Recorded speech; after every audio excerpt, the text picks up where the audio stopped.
5 حاجات لو واظبت عليهم هتحس بفرق كبير في يومك وهتزود من طاقتك.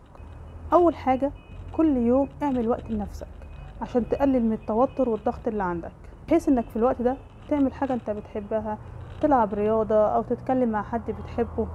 تاني حاجة، اعمل جدول لنفسك الحاجات اللي المفروض تعملها في يومك بحيث انها تكون على قد اليوم وما تخليش جدولك مزدحم علشان ما تحسش ان عليك عبء. تالت حاجة، نام من 6 ل 8 ساعات بس. دايما نام بدري واصحى بدري، هتحس بفرق كبير جدا في يومك. الرسول عليه افضل الصلاة والسلام قال: اللهم بارك لأمتي في بكورها.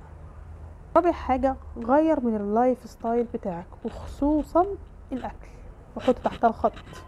يعني حاول تعود نفسك على الاكل الصحي وتقلل جدا من الاكل السريع، ودايما عود نفسك انك تشرب ميه كتير علشان جسمك يتخلص من السموم اللي جواه. 5 حاجة، حافظ على صلاتك وياريت تكون في وقتها. واظب على قراءة سورة البقرة يوميا. مش طاقتك بس اللي هتتغير، حياتك كلها هتتغير لو واظبت عليها. فالرسول عليه افضل الصلاة والسلام قال: اقرأوا سورة البقرة فإن أخذها بركة وتركها حسرة ولا تستطيعها البطلة.